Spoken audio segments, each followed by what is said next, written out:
Tonight, on yet another U.S. tariff threat, the timing, the targets, and the government's response. For the vast majority of Canadian trade, it will not have an impact. Plus, the new U.S. accusation. Is Canada lax on forced labor? We don't capture all the goods made out of forced labor that we should. Making big streaming services fund Canadian content. With trade tensions high, how much is too much? But it is a statement that they will indeed have to pay less. From YouTube to the big screen, Gen Z content creators making movie history. The first movie since Steven Spielberg's E.T. in 1982, where it's gone up in the second weekend, gone up in the third weekend. That doesn't happen. From CBC News, this is The National with Christine Barak. Thanks for joining us. Adrian is on assignment. The Trump administration has announced a new set of tariffs, slapping import taxes of 10% or more on many of its closest trading partners, including Canada. These ones coming months after Trump's so-called Liberation Day tariffs were struck down by the U.S. Supreme Court. Now, along with new duties, a new justification for them: the failure of Canada and other countries to crack down on the use of forced labor. We'll dig deeper into that issue in a moment. But first, Ashley Burke has the new tariff threat as the Free Trade Pact hangs in limbo. Is the new U.S. tariff a negotiating tactic? Despite Tuesday's trade talks in Washington, Canada is now on a list of countries Donald Trump plans to hit with new tariffs. This is not a surprise. It's something that the U.S. has been planning for a few months. Just hours after Canada's negotiating team emerged from meetings with U.S. officials, Trump's administration released a report accusing Canada and others of failing to crack down on goods made with forced labor. The U.S. now proposing an additional 10% levy, but exempting everything CUSMA compliant. We support the overall objective, the U.S. action, I should say. And I would note that, in effect, how it's drafted for the vast majority of Canadian trade, it will not have an impact. Carney's now promising new legislation to address forced labor in the coming weeks. Honourable Leader of the Opposition. But the Conservatives say far more needs to be done. Will the government ban all products coming from the Xinjiang province and end slavery once and for all? Canada has some of the most rigorous forced labor laws in the world, and we condemn forced labor everywhere it exists, including in my meeting last Friday with the Minister of Foreign Affairs of China. Others say what's really driving Trump's new tariffs is his desire to replace old ones he's no longer allowed to use. Really, this is the response to the strike down by the U.S. Supreme Court of some of the emergency tariffs that President Trump brought in before. They were illegal. This all unfolding as Trump revives his taunt about Canada becoming America's 51st state, a comment his ambassador amplified, taking aim at the country he's posted in. If actually you had a media that did its job, you would find out that as the president's representative to Canada, I present the president's views, the United States' views to Canada. The key to all of this is that CUSMA is up for review on July 1st. Both Canada and Mexico issued letters saying that they want to renew the free trade deal for another 16 years, but they need the U.S. to agree to it. And at this point, it's not clear what the Trump administration wants to do.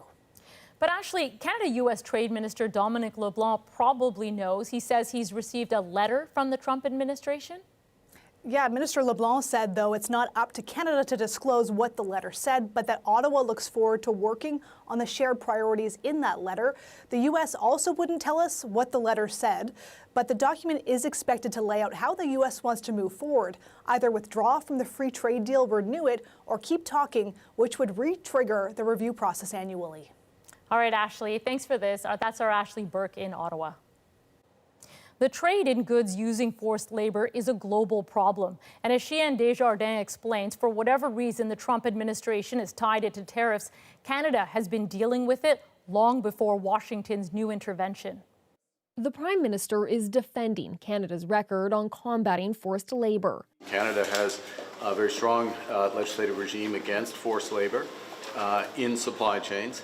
But also acknowledged there's more to do. We want to use our our influence to eliminate this practice of forced labor and child labor. The Trump administration's latest tariff threat against dozens of countries, including Canada, accuses them of letting forced labor into their supply chains and now raises the stakes for tougher action. Canada has rules against bringing in goods produced by forced labor, and a committee tasked with reporting on the issue recently said it has not been made aware of, nor does it possess any information indicating that forced labor or child labor has occurred within its procurement activities or supply chain. But that doesn't mean it isn't there, according to this expert. The current regime is definitely under-inclusive. We don't capture all the goods made out of forced labor that we should. The American regime is a little bit more stringent. U.S. rules put the onus on importers to prove their goods aren't made with forced labor, instead of leaving it to border officials to prove violations.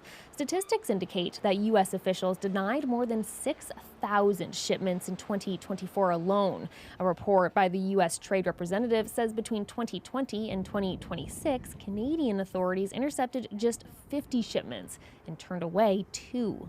I don't think it's rocket science. John McKay helped pass a bill in 2023 requiring companies to report possible forced labor. I would have hoped that we would do something on our own, but Trump has put it into the mix for Kuzma negotiations, because as I say, it's hypocrisy heaped on hypocrisy heaped on hypocrisy. But if that's what it takes, he's all for it. Céline Dion, CBC News, Toronto. Ottawa is asking Canada's telecom regulator to rethink how much it will ask streaming platforms to put toward Canadian content producers. Rafi Boudjikanian breaks down the potential motivations. How is online streaming review not capitulating to the U.S.? Prime Minister Mark Carney insisting his mind was on the bottom line for Canadians as his government orders Canada's telecom regulator to review a fee hike for U.S. streaming giants like Netflix to pay into Canadian content. This is not the time to raise the cost for Canadians. The hike would have been part of the Online Streaming Act passed under the previous Trudeau government. 2 weeks ago, the CRTC asked streaming companies to triple their 5% contribution, an initial fee they've been challenging in court, freezing the funding. No secret that the USTR had identified this as an irritant, but it had been 2.5 years since we were waiting for this decision. But it is a statement that they will indeed have to pay less. It won't be a statement that they don't have to pay. As Ottawa faces new U.S. tariff threats, the order was welcomed by streaming companies and the U.S. ambassador to Canada, who posted on social media, American firms want to invest in Canada's creative sector and a fair, non-burdensome framework makes that possible. Industry observers say the government has been ignoring warnings for years. It was always pretty clear that the costs of these policies would at the end of the day be footed by consumers who are going to face higher consumer costs. Opposition parties have always been split on the policy, reflected again Wednesday.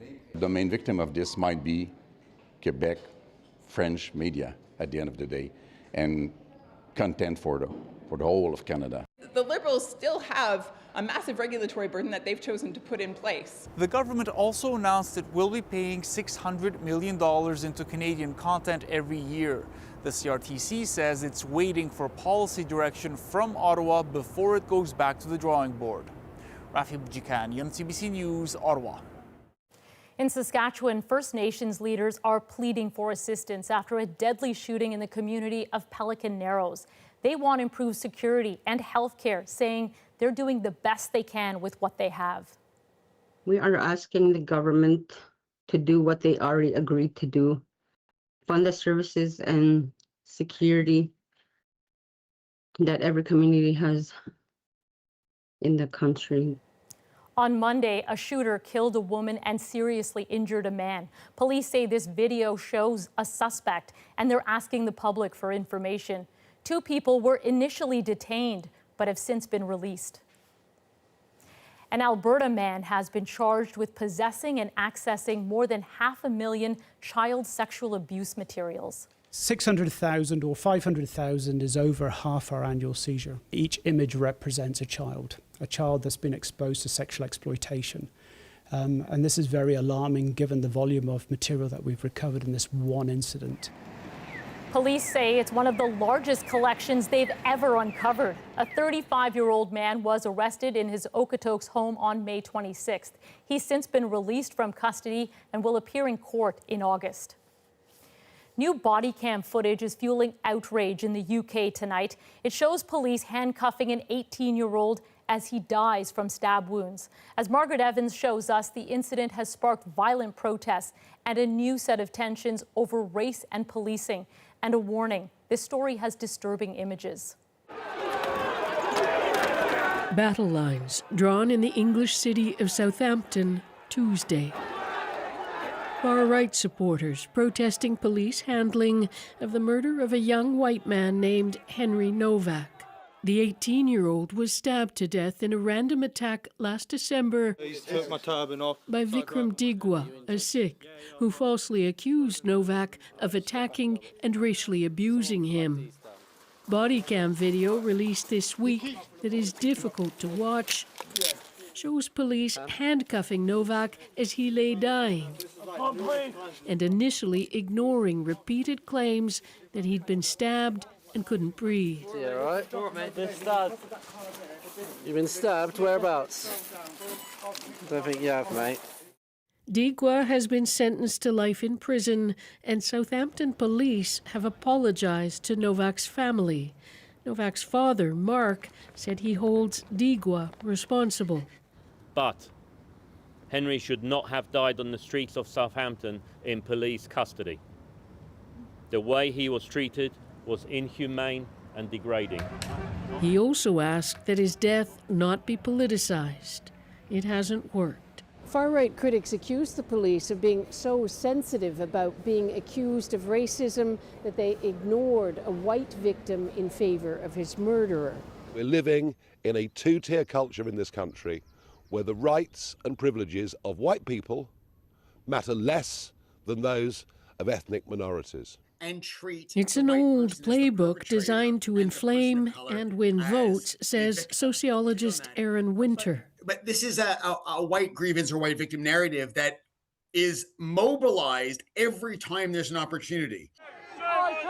In this case, he says, the exploitation of a young man's death. Margaret Evans, CBC News, London. With 4 Republicans siding with the Democrats, the U.S. House passed a resolution directing Donald Trump to withdraw from the Iran war or seek congressional approval. Rare pushback in Washington after Iran launched drones and missiles at U.S. allies in the region. Officials say 1 person was killed when an Iranian drone blasted a hole in Kuwait's main airport. Bahrain says it also intercepted missiles. Iran denies targeting the airport, but says it was aiming at U.S. bases after the U.S. stopped another Iran-bound tanker. Despite this escalation, Donald Trump describes peace negotiations with Iran as going very well.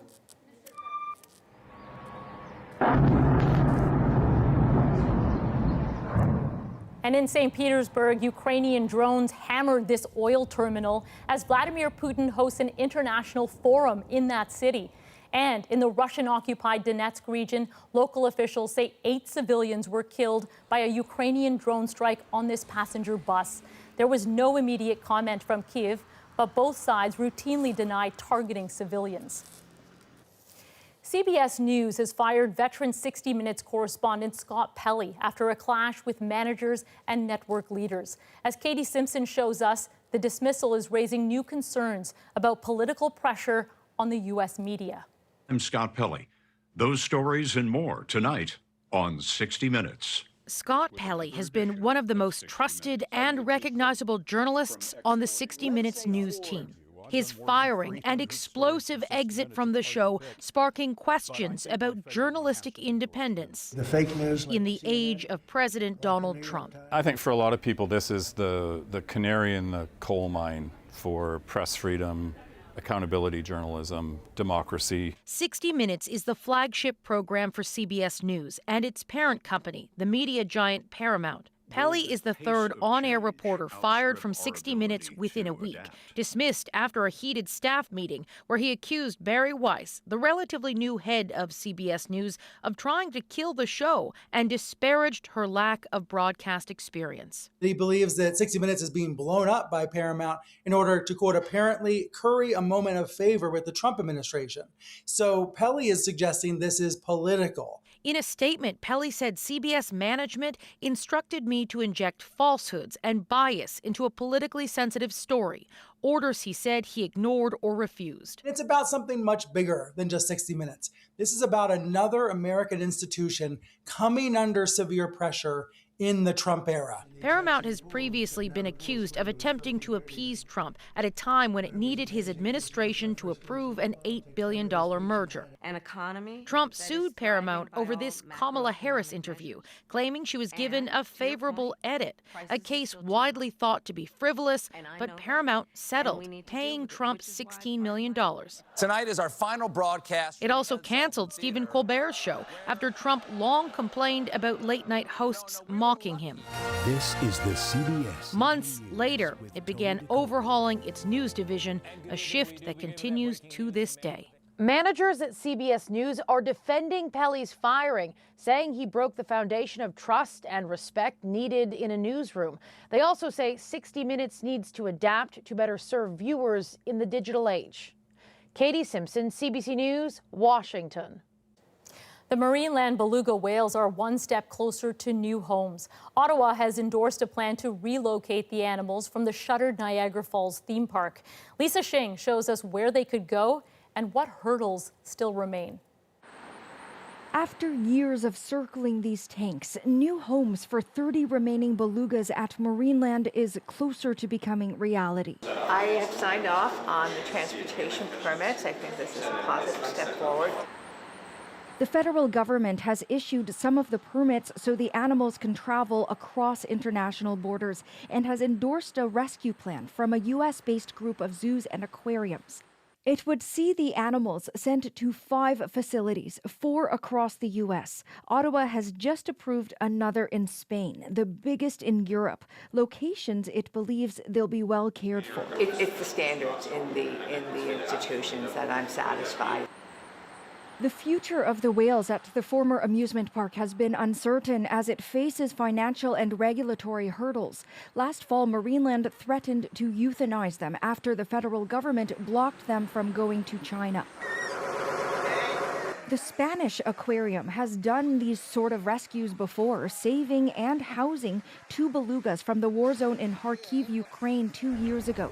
The whales spent 12 hours on a cargo truck across the country, then were lifted by a crane onto a 6-seater plane and flown to Valencia, where they're reportedly thriving. It's challenging, but it's not impossible. While this particular rescue would be much bigger, this zoology professor says it can be done. The animals have specific needs whenever they have to be moved, but the knowledge and the science behind it is really very, very well known. In a statement, a spokesperson for the collective of aquariums told CBC News while they were prepared to activate in a matter of weeks, they don't have full authorization to move the animals yet. That includes import permits, final approvals through the Fisheries Act, and medical checks to make sure the whales are healthy enough to travel. Lisa Shing, CBC News, Toronto. Canada's Governor-General designate Louise Arbour was received by King Charles at Buckingham Palace Wednesday. The meeting is a formality before Arbour is sworn in next week. Charles approved her appointment after Prime Minister Mark Carney announced Arbour would become the 31st Governor-General at the end of Mary Simon's term. Arbour's installation ceremony is on Monday at 9 a.m. Eastern, 6 Pacific. We will have special coverage wherever you watch CBC News. When the World Cup gets underway, FIFA will be bringing a high-tech game to the pitch.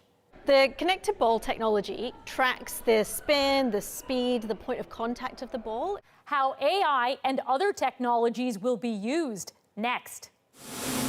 Plus, YouTube creators make a big splash at the box office. Gen Z consumers are smart, and I think they're tired of all the endless deluge of spin-offs and sequels. The young horror directors disrupting Hollywood.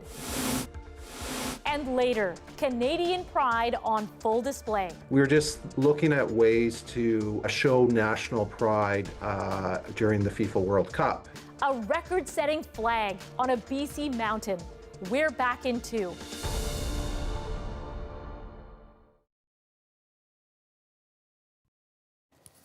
The 2026 FIFA World Cup will not only be a showcase of soccer's finest, it will also be a display of the most advanced technology in the sport. Dan Burrett shows us how it works and how it could be a game changer. The connected ball technology tracks the spin, the speed, the point of contact of the ball. Vancouver's science world has been transformed into a giant soccer ball on the outside and a FIFA museum on the inside, showcasing the latest technology in the sport. This innovation puts the tracker at the side of the ball. It increases the accuracy of the data that's collected. It also means that the data can be immediately live streamed to the side of the pitch. That, combined with semi-automated tech, is meant to speed up decisions made by officials. The average offside call in the 2022 World Cup took 35 seconds. And all 1,200 players will be put through a 3D body scan. This is very helpful for officiating, but at the end also helpful for football fans, since we can also improve the 3D replays. FIFA is also using artificial intelligence to help teams with analysis. Before, officials would hand out post-match data in 50 to 60 pages for teams to pore over. Now, coaching staff can generate graphics and simulate tactics within seconds. So we believe by providing all teams with the same access to such latest technology, we hope we can also democratize the use and the access and the benefits of the latest technology. The tech boost has some fans pumped. Seeing as England got robbed for a goal years back without goal line technology, so we're all for it. The tech might have some limitations, says this sports data scientist. I'm pretty confident we'll have a moment or two of controversy where now we're not blaming necessarily the referee, we're going to be blaming the technologies. It's high-tech stakes for the world's largest sporting event. Dan Burrett, CBC News, Vancouver. Healthcare workers are struggling to cope with the Ebola crisis in the Democratic Republic of Congo. And because it's so rare, we just don't know so much about it. What makes this outbreak so difficult to contain? Plus, as Canada moves toward an AI future, there are plans for more large-scale data centers. In some cases, we're seeing hundreds of acres of land required for a single data center. The growing resistance against them. The National breaks down the story shaping our world next.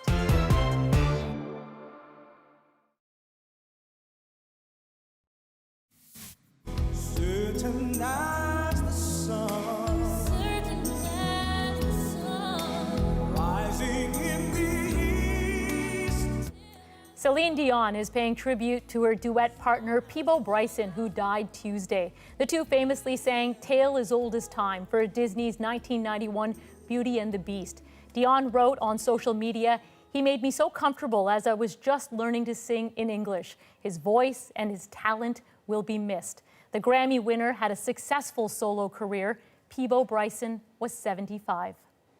Two horror movies are dominating the box office right now, and notably, the young directors behind them are both YouTube creators. Makta Gebrselassie explains why it could become the new norm in Hollywood. I don't understand. What is this? A shift in Hollywood. YouTube creators find silver screen success. Over the weekend, two of them took the top spots at the box office with their horror flicks. Backrooms made an $81 million debut, breaking all kinds of records as an original horror film. Its director and YouTuber, Kane Parsons, is just 20 years old. YouTube is the biggest platform for video content. So if you don't think that's where you're going to find people who are great at making video content, you're out of touch. Also drawing audiences, YouTuber Curry Barker's film, Obsession. Made for less than $1 million, so far it's raked in more than $150 million worldwide in 3 weeks. I love you! Falling behind these unlikely hits is a studio enterprise. You good? The Mandalorian and Grogu coming in 3rd place at the box office. I think Gen Z consumers are smart, and I think they're tired of all the endless deluge of spin-offs and sequels and franchise garbage. Another YouTuber also made his mark on audiences earlier this year. There is too much at stake. Markiplier made, financed, and released Iron Lung after it was rejected by Hollywood studios. Made for under $5 million, it made more than $50 million at the box office. What we're seeing now with all the YouTubers is that their fan base is locked in, and they will follow them wherever they go. This YouTuber, whose film House of Eden was in theaters last year, says this is only the beginning. I know other YouTubers that are really wanting to break into the space, so I think it's just going to be a domino effect in the best way. Bringing new blood to Hollywood movie magic. Magda Gebrselassie, CBC News, Toronto. Tonight in The Breakdown, how cuts to international aid have hindered the battle against Ebola. And is the AI opportunity worth the damage data centers can bring?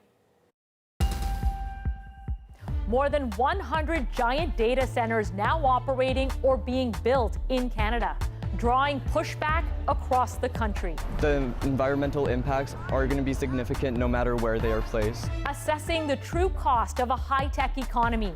But first, conflict creates challenges in managing an outbreak. A life and death scramble for doctors trying to contain an outbreak of a rare Ebola virus in an African country plagued by internal armed conflict.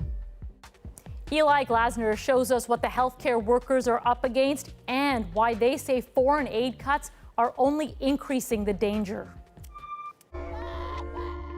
Tears and anguish as Ebola cases continue spreading. This outbreak is a crisis on top of multiple other crises. The cause, a new strain, a lack of tools spreading in a country already at war. The health system is broken down. And even while there are new signs of progress, the number of suspected cases has now been reduced to 116 from over 1,000 last week.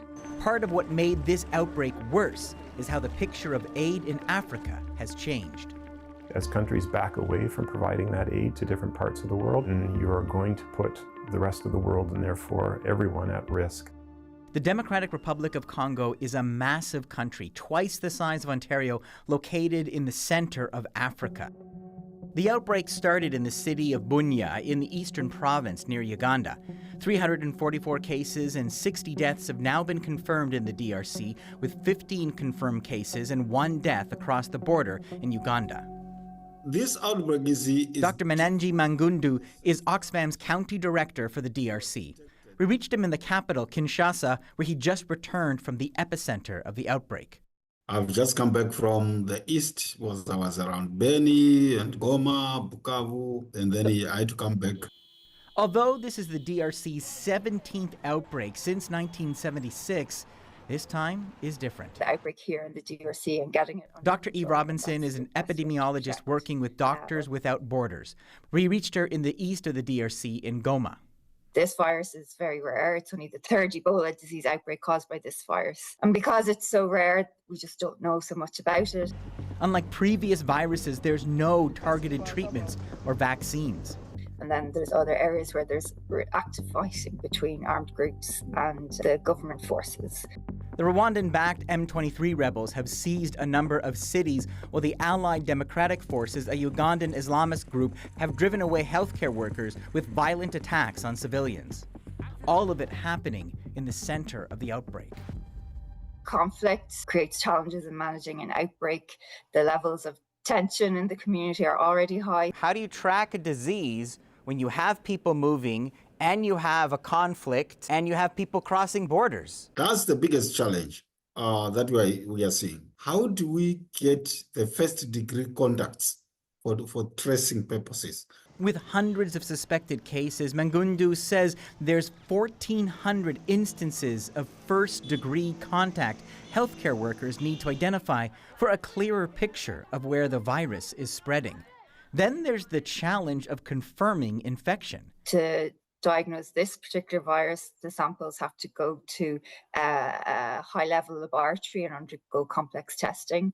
And that takes time. Robinson says in previous outbreaks, they had already developed tools for the more common Ebola strain. Because of the last big outbreak, there are rapid tests available that can be decentralized and closer to the areas affected. So you get test results back much quicker. And in an Ebola outbreak, speed is of the essence.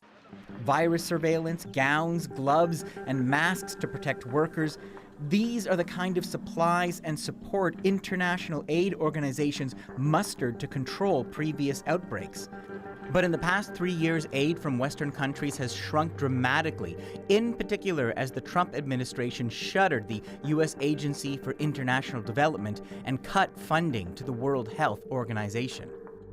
In 2024, U.S. funding to the DRC was at $1.4 billion, dropping to $451 million in 2025 and $146 million this year. Most of the donor governments have announced cuts in humanitarian funding, and this has really affected our ability to rapidly scale up and go and start all those interventions that we're supposed to do to save lives on time. While the U.S. State Department says it mobilized within 24 hours of the first confirmed case and that USAID reform has not affected Ebola management programs, so that Mangundu has seen the lack of support firsthand. When it comes to support with the logistic, flying equipment, materials needed on the ground, it's so slow. It's difficult to do it. Part of fighting the spread of Ebola is an education campaign. Treatment centers are critical, but so is the difficult work of going into rural communities, ensuring safe burial practices and continuing contact tracing. But without basic sanitation supplies, the work grinds to a halt. For example, we need chlorine for disinfection, where we have various teams moving into the villages to support the communities and do the disinfections. We can't have those teams at scale. Yeah, I think the first few patients that I took care of... Canadian Dr. Rob Fowler has been on the front lines of multiple Ebola outbreaks. You rely upon how you know disease is transmitted. When he first arrived in West Africa in 2014, he says the Ebola mortality rate was between 70 to 80%. Get them into but he says with simple medical interventions. It's like preventing people from being very dehydrated, correcting organ dysfunction that might happen with Ebola, and from treating other infections. They were able to bring the mortality rate below 40%. So it's not necessarily a death sentence, and if you have the right support. That's absolutely the message. If you can get people to care quickly enough, whether it's in an African context, whether it's in a European or a North American context, you can do a lot of good, and most people will survive this. In this outbreak, he says as funding drops, the lack of international support is actually increasing the danger. As countries back away from providing that aid to different parts of the world,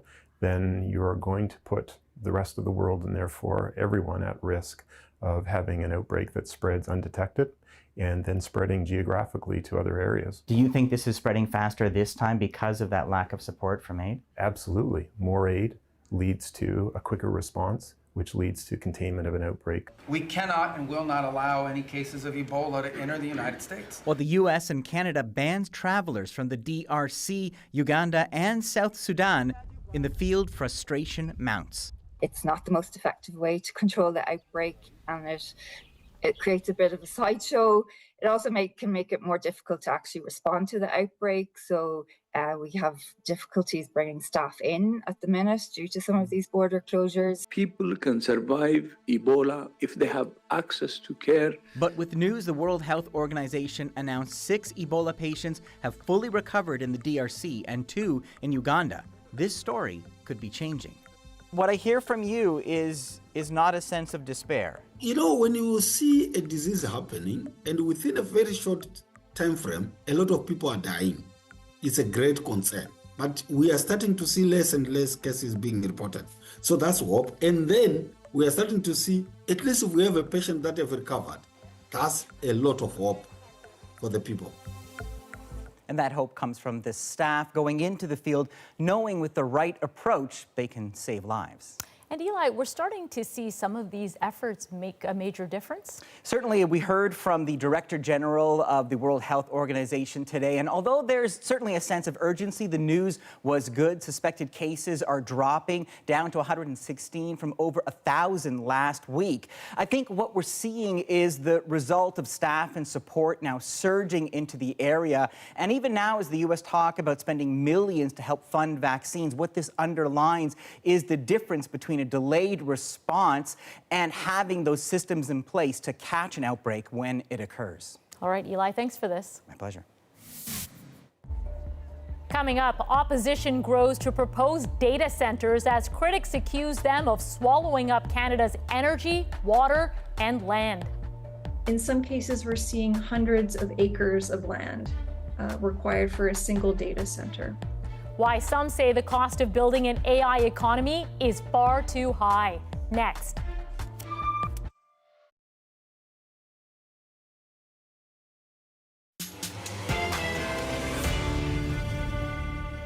Giant data centers popping up across the country as Canada looks to develop an AI economy.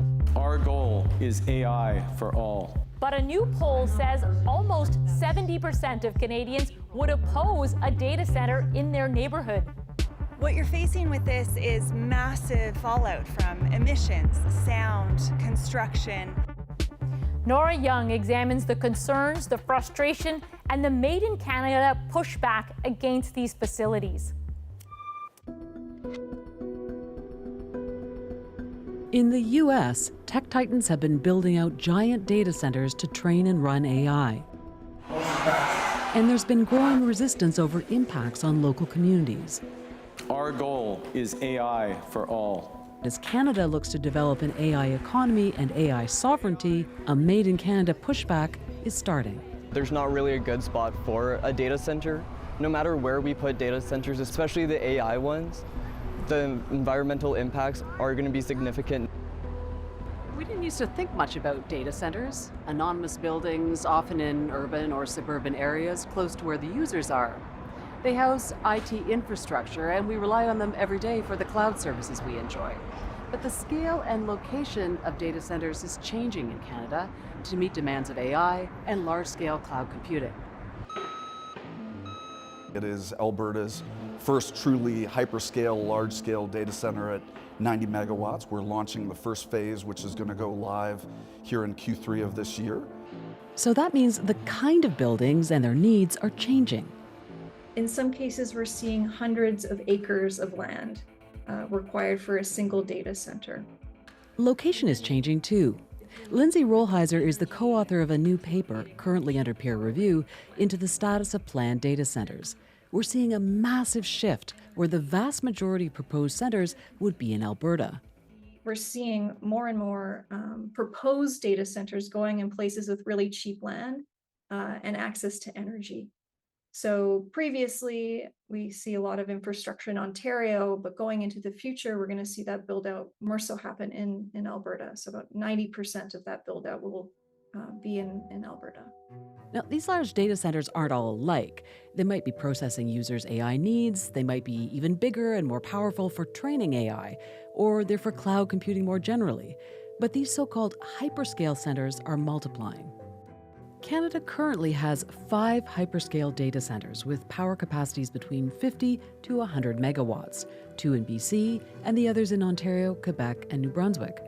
But there are 96 more announced or under construction, most with even higher capacity. So what was once a mostly unnoticed urban or suburban thing is rapidly becoming a big development project, especially in Alberta.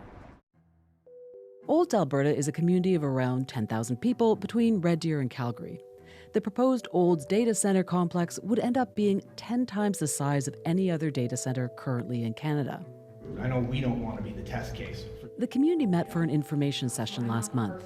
What you're facing with this is massive fallout from emissions, sound, construction. There are a number of people I know who are preparing or have listed their homes. There are businesses who I know are looking to relocate out of town. And many residents feel the lack of information acutely. There was very vague conversations on town council meetings. There was no heads up, there was no consultation. And the concerns are not just in Olds, Alberta. New data suggests 68% of Canadians surveyed would oppose a large data center near their home, with rural residents even more strongly opposed. In the US, protests focus on AI data centers as noisy and as energy and water hogs. Water cooling has sparked concerns, especially in the western states where there are limited amounts of water. Lake Tahoe's utility company has to find a new source of power because the electricity supplier plans to divert city power to data centers. Data centers use a lot of electricity, and it's important to match with grid capacity. Alberta encourages developers to bring their own power. But there's debate about how much water is actually used and the impact of electricity use on communities and the environment. Companies behind these hyperscale developments in Canada say the technology has changed. The amount of energy that these data centers used to use is nowhere near what they use today, and the amount of water that they used to use is nowhere near what they use today. And we will pay our share for energy, and we will ensure that electricity rates do not go up for Canadians. Quebec company eStructure is building a 90-megawatt hyperscale data center due to open later this year in the Calgary area. With these new AI workloads, they're super high power density, they require a significant amount of cooling, but we're using all closed loop systems, and it continues to recirculate itself. So we don't turn to the city for water. And potentially there's some old school designs out there in different parts of the world where they do have more access to water, where the city has made it more inviting for them to take that water. And those kind of one-off headlines kind of get painted pretty broadly. In all the back and forth between opponents and proponents, there's been a frustrating lack of really clear, concrete information. Now, partly that's because there are different kinds of data centers, different designs, and different power sources based on local conditions. And partly because there's a lack of real studies on exactly what all the impacts are. Are the economic benefits really being achieved? The way that governments tell the communities this is going to be beneficial for these reasons, X, Y, Z, do we actually see those outcomes? We don't know for sure. There's a couple papers, working papers, nothing's been published yet on these questions. Transparency and access to clear, reliable data is key to our ability to have reasoned debate about the future of data centers. We gotta continue to work together, both industry and government, to continue to build public trust. And I think fundamentally, whether it's misinformation or even the right information, the questions just haven't been answered. It's on all of us to get out there and take their questions, address them openly, make sure we're working towards solutions. So Nora, I understand the federal government is due to release its AI strategy. How does that figure into this data center story? Yeah, well, Christine, the AI strategy is expected to include a focus on AI sovereignty. So that would include a build out of the kind of hyperscale, large-scale data centers that we've been talking about.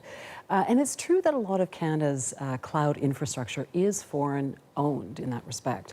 But when you look at the kind of concerns that we heard that people have, I think that we might be expecting some pushback, and it really, to me, brings home the need for sort of transparency and open discourse about the real costs and benefits for Canadians in all this. It really is a fascinating story. Thanks for this, Nora. My pleasure. Thank you.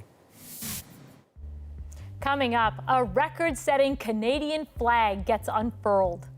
We had over 100 people out to help support the installation. The massive flag and how they revealed it, next in our moment.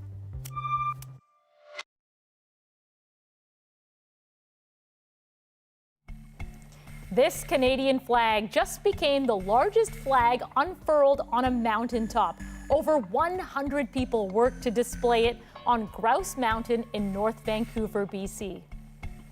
The flag was put in a flatbed truck that drove it up the mountain. After about 6 hours, it was fully unfurled. And tonight, it's our moment. Oh, Canada, We unfurled the largest Canadian flag ever produced. It was a really sunny day up on Grouse. We were just looking at ways to show national pride during the FIFA World Cup. It basically was created with 60 unique panels, and they all had to be sewed together perfectly. It's 160 meters by 80 meters. We had over 100 people out to help support the installation. Everyone carried the flag on their shoulders down the length of the cut. The flag itself was then clipped using essentially carabiners into the grommet, into the airline cables.